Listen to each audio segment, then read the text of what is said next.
Hello,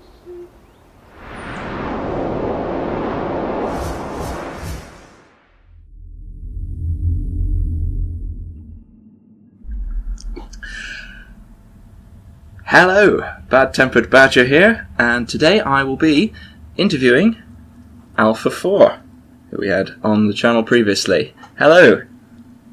How's it going? Welcome to my underground lair. So, I've got a few questions for you if you're willing. For me? Yeah. Sure. Yeah, totally, for you. Alright, here's the first one.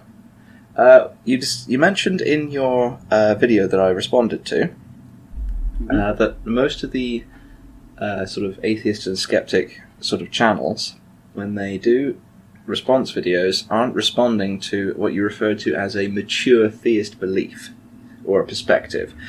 What would you say that is? Well, let me do a little correction on that, and let me say that the problem was mostly in the comments.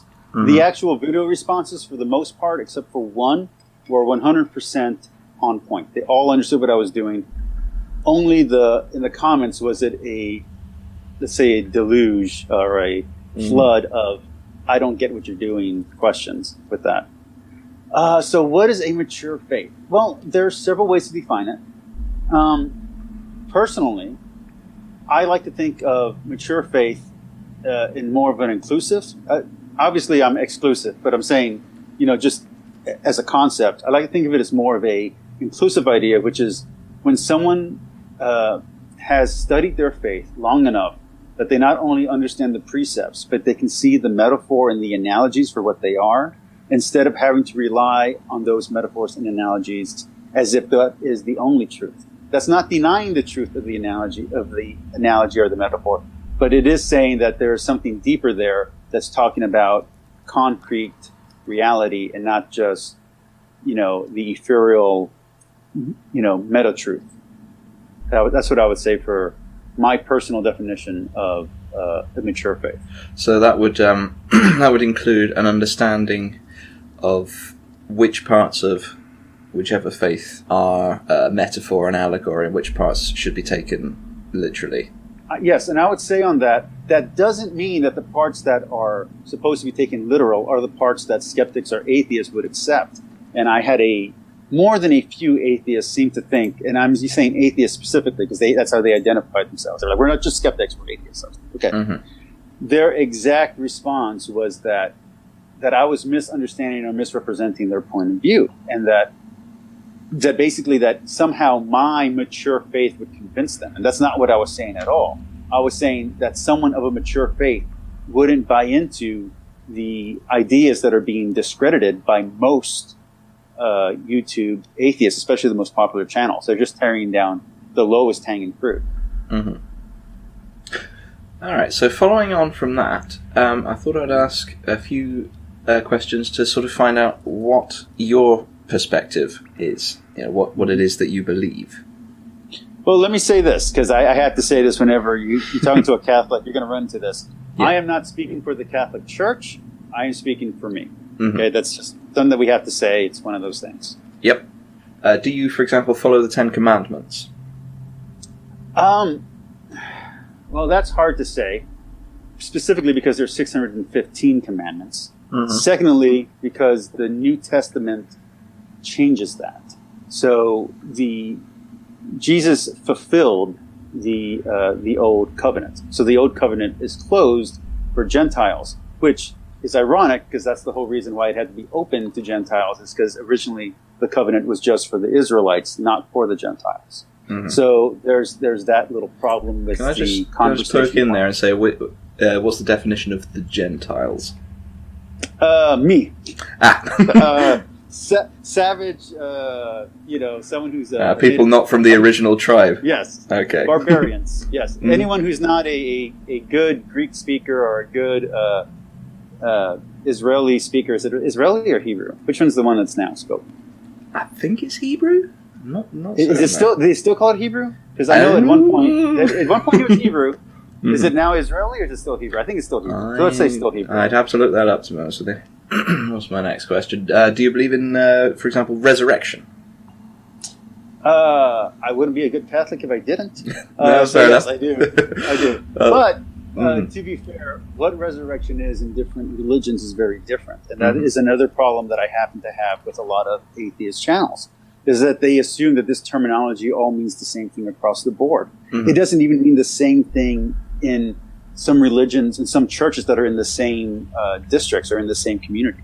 So, like, no, they're not the same term. When a Catholic says these words, it means something completely different than what a Protestant means. And I know that I'm just burning the bridge of like everyone trying to be ecumenical and get these two sides together. I get that by saying that I'm kind of like breaking a taboo, but the truth is we don't mean the same thing when we're using that terminology. Right, well, following on from that, and what do you mean by resurrection?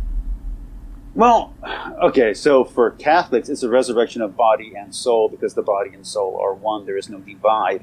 When a Catholic says the word soul, we're talking about the mind, the intellect. We're not talking about any ethereal thing that's kind of floating above you. That's not the soul for a Catholic. For a Catholic, the soul is the brain, is the mind. That's what survives after death, hopefully. And there's no guarantee of that, but it's hopefully that your consciousness will somehow survive after the heat death of the universe or whatever. Okay. Now, when it says, I did a little quick bit of reading before we started here. When it says, believe so in... you cheated. Well, you got to, haven't you? But yeah, when it says that resurrection is body and soul, would that mean that on Judgment Day, all the manky corpses would be coming out of the ground? They're called glorified bodies. And if you want to get into what the nitty-gritty of a glorified body is, that's one rank above my pay grade.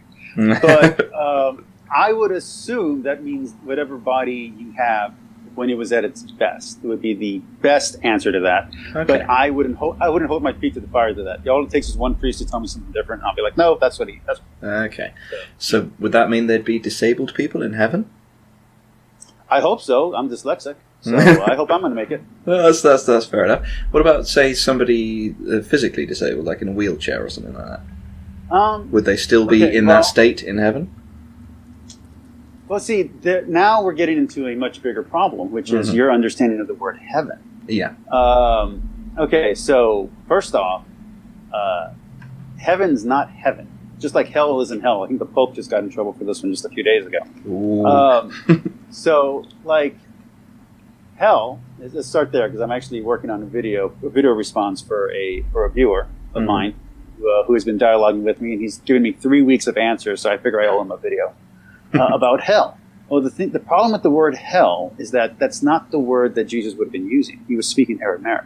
He wouldn't have been using Hades or Tartarus. Those are Greek words. And he definitely wouldn't be using the word hell, which, in my opinion, comes from the Norse, although some people argue against that. The point being, though, is that these words and the connotations that they have are not the connotations of the Aramaic. And they're definitely not the connotations of the Hebrew, which would have been Sheol and Gehenna. Those are completely different words than the English anglicized word hell. So what about heaven? Well, it depends. I mean, in the Quran, there's 7 heavens. So are we going to have that conversation? I don't know. To me, I'm not worried about heaven as in the atmosphere. If anyone thinks heaven is the atmosphere, they're just wrong. If people still think there's a firmament above the earth, they're just wrong. To me, heaven is whatever place we end up after the heat death of the universe, and whatever place, whatever nothing was, existed before the beginning of the universe. That is the heaven that I'm thinking of. Yeah. So following off of something you said in the sort of middle of that, what is your opinion of the Pope? Personally, on a very personal level, not as a Catholic, I love the guy. I love the current Pope.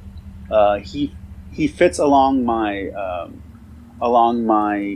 thought processes, and he thinks along the way that my personal theology works, not just the current Pope. The previous Pope, me and him theologically didn't always see eye to eye, but he was a philosopher, and the language that he used was the language that I use when I'm trying to understand religion. And then John Paul, anyone who doesn't like John Paul II, I think is a little nuts, because he was a good Pope all around. So, you know. And before that, I wasn't alive, so I couldn't tell you. I think the Borgia Pope was interesting. You know, you want to go back into history. That guy's an interesting guy to talk about. Yeah. But Well, that might be another topic for another conversation at some point. All right then. But would you believe that the Pope is the literal mouthpiece of God, or just someone interpreting the scriptures in the same way that you are? It depends on what you mean by literal and when. So when he is the Pope and he is talking about dogma and he's talking from his authority, then yes, he absolutely is. There's no question about it. But when the Pope is on an airplane or when he's talking to his best friend who's also an atheist and he's just shooting the crap, then that's not being authoritative. There's nothing about that anybody, not a Catholic, not a Christian, nothing. No one has to follow what he's saying when he's just speaking as a man. They only have to listen to what he's saying when he's speaking as a Pope. By the way, there's only like 7 things that are infallibly defined. Most things are not infallibly defined. So unless you're going to somehow make everything that any Pope has ever said ever magic, that's not how that works. Okay, so you wouldn't take it as being a literal, the Pope hears God directly. You would take it as the Pope is interpreting the scriptures. Well, like I said, it depends. Is he defining something dogmatically? If he is, then I not only can I not question that as a Catholic, as someone who understands the doctrines of not just Catholicism but of other religions, I would either have to accept that as true or deny my faith. I don't want to put this too emotively. What is your view on the various scandals involving various bishops and other people within the church that have happened in the past? Well, I definitely, unlike some of my other answers, I can't put any humor or sarcasm on this one, so I'm going to have to give this one to you very straight. Yeah. Which is that it is absolutely horrible and horrific, and that those type of things shouldn't happen.